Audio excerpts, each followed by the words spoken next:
Extraterrestrial hover tanks covered in glittering shields of energy rolled through the streets of Earth's largest cities. Plasma cannons carved craters into vast landscapes. Entire battalions were eliminated before they even had a chance to return fire. The Valon could wipe them out with a single shot. The weapons used by humanity were antiquated toys. They posed no threat to the Valon's advanced arsenal. In Fort Vanguard's war room, an underground base nestled deep in the James Hudson sector of the Appalachian Mountains, Major James Hudson stood grimly observing the live feeds of Earth's destruction. Years in the military masked his emotions, but his steel-gray eyes betrayed the weight he carried. Seated beside him, Lieutenant Mark Tom, wiry, bespectacled, and calm in voice, issued a quiet order: "Go." His glasses slid down his nose again. The same mind behind many of Earth's desperate tactics, Tom's voice was cool, but his white-knuckled grip on the table revealed his inner tension. "There's nothing getting through their shields," he muttered. Hudson responded with a low, calm voice, the kind of voice that filled a room with silence. Then his eyes turned to the third man in the room, Sergeant Kyle Briggs, a mountain of a man, arms like tree trunks, sharpening his fighting knife with quiet intensity. Grim-faced and unshaken, Briggs spoke. "We've lost before, sir. Doesn't mean we can't hit back." Before Hudson could answer, a hologram blinked to life in the center of the room. It was General Alter Rotter, captain of the Valon fleet. He loomed above them, his crystalline face glowing in cool blue translucence. His voice echoed, alien and eerie. "Your resistance is amusing," he sneered. "But your harsh feudal machinery, your pitiful tactics, they're beneath our notice. Surrender now and we might grant your species mercy. Slavery, perhaps." Hudson stood tall, ramrod straight. "We don't give up," he said. His voice didn't waver. It didn't need to. The crystalline's mouth twisted into a chilling smile. "Then die. The cosmos will not miss you." The hologram vanished, leaving behind a deep silence. Hudson exhaled slowly, gripping the table. "We have less than 24 hours, he said. "When they arrive at this base, we hold the line." Tom adjusted his glasses. "Sir, our weapons can't even scratch their shields." Hudson's mouth drew into a firm line. "We've faced impossible odds before. This isn't about matching their technology. It's about understanding it, finding their weakness." Briggs chuckled, running his hand down the edge of the table. "They've got weak points. All armor does. They're just too busy patting themselves on the back to notice." Hudson tapped the holographic table. A 3D terrain map glowed. At the center, an unassuming relic of Earth's past, the M1 Abrams tank. The Valon had dismissed it as obsolete, but Hudson saw something more. "They underestimated us," he said. "They think our tech is outdated. Let's show them what human ingenuity really looks like." He detailed the plan. The M1 Abrams, now retrofitted with tungsten-tipped shells, each round delivering massive kinetic force. Valon shields could deflect energy but not solid matter. Tom's analysis confirmed it. The shields dropped for a brief moment after absorbing plasma. 3 seconds, Tom said. "If we time it right, we punch through." Hudson drew a line across the hologram. "The mountain pass limits their movement, gives us cover and surprise." He pointed to Briggs and Tom. "You're the gunner and the trigger. I need both of you dialed in." Tom nodded immediately. Hope flickered behind his eyes. Briggs grinned and slammed a heavy hand against the table. "Let's see how those pretty shields hold up against good old-fashioned steel." As plans formed, firepower was divided and orders distributed. Hudson's gaze returned to the map. The weight of command rested on his shoulders, but it didn't bend him. This wasn't just a last stand. It was a statement. Meanwhile, aboard the Valon mothership, General Rotor reviewed the latest battlefield reports. "The humans resist," he mused. "Poorly organized, scattered." Lieutenant Verarog, younger and cautious, approached carefully. "General, they're consolidating near the mountain range." Rotor chuckled, crystalline tones ringing through the chamber. "Desperation makes them amusing. Deploy the hover tanks, clean this up." Verarog hesitated. "They're adapting, General, perhaps." Rotor's face hardened.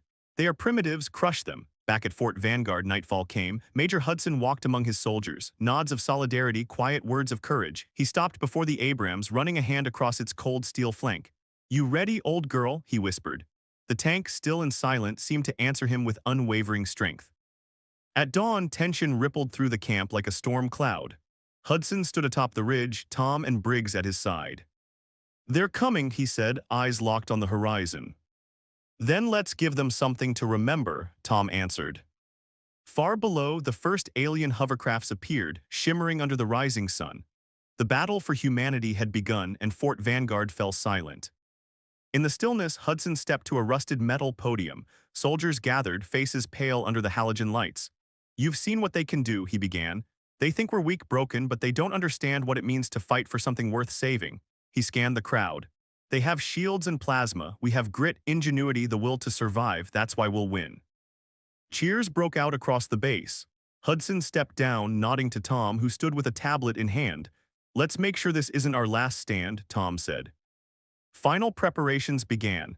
Briggs loaded the Abrams, checking each round. Tom reviewed shield timing with the communications team. Hudson gave one last nod to his crew. As the sun set, the Abrams stood ready, a symbol of human defiance. Briggs rubbed its turret lovingly. "She's ready, sir." Hudson placed a hand on its cold hull. "She's about to make history." On the Valon mothership, General Rotor scoffed. "Their stand in the mountains is meaningless. Deploy the tanks, end this." The alien army advanced. Hover tanks glided in eerie silence. Plasma weapons glowed. Hudson watched them through binoculars. "They're moving faster than expected."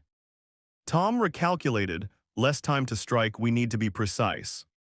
Hudson turned to Briggs inside the tank. "Are you ready?" Briggs grinned. "Born ready." The Valon reached the bottleneck. Shields absorbed the initial artillery blast. Then Tom's voice over the comms. "Shields dropping in 3, 2, 1. Hudson shouted, "Fire." The Abrams roared to life, its main gun thundering. A tungsten round tore through the nearest hover tank. A direct hit. Valon screamed as their invincibility shattered. Glass on the ground in the morning light appeared to quake beneath them with the weight of their relentless attitude. Major James, tired of alien domination, huddled behind a ridge. Hudson's pointed eyes focused on the approaching adversary at all times. He described how they formed and when their plasma exploded, causing a dim glimmer. Cooldowns for shields were inscribed on his HUD. He whispered into his comms, "Mind, hold," a lifeline of self-control to his troops below. The human soldiers were concealed among rocky, fortified positions. The M1 Abrams tank lay hidden beneath a camouflage net. The mountain pass, a natural choke point, offered Hudson little margin for error. Once more, a faint voice crackled through the comms. "However, keep in mind we don't fire, Sergeant, until they enter the kill zone." Inside the steel belly of the Abrams, Kyle Briggs sat, his hands steady on the controls. Dormant electricity buzzed, primed and loaded tungsten-tipped rounds. "They're essentially gift-wrapping themselves for us," he whispered, smiling grimly. "Lieutenant," over the comms, Tom's voice cracked. "Keep in mind, Briggs, timing is everything. For 3 seconds their shields drop, miss it and we're done, so unwind." Tom retreated, Briggs adjusted. Hudson muted their banter with a single directive: concentrate on the tanks. The Valon advanced farther into the pass. They defied gravity with sleek outlines hovering inches above the earth. Behind them, squads of crystalline infantry marched, plasma rifles flashing. Alien power exuded a menacing aura of invincibility, glinting shields like impenetrable barriers. The voice on the line was taut with eagerness. Hudson's hand lingered on the trigger. His heart pounded in his chest, but his face remained stone. Then boom, like a thunderclap, the M1 Abrams roared to life, firing its primary weapon, a tungsten round shattering the earth, slamming into the nearest Valon hover tank. The tank collapsed. The shield wavered, then burst in a dazzling explosion. Shrapnel ripped through the air, infantry dove for cover. Human anarchy took over the battlefield. Troops launched rifles and rocket fire. Plasma blasts rained down, carving luminous vengeance into the stony landscape. "Target," Briggs snarled. His voice was a mix of thrill and contentment. A voice snapped over the comms. "Effective, go quickly, 2 clicks to the left." The Abrams dropped shields in 3, 2, 1, fired once more. Another hover tank erupted in flames and smoke. Hudson watched the alien advance falter. Their confidence cracked. They were clearly afraid. "Continue to strike," he instructed. "Prevent them from regrouping."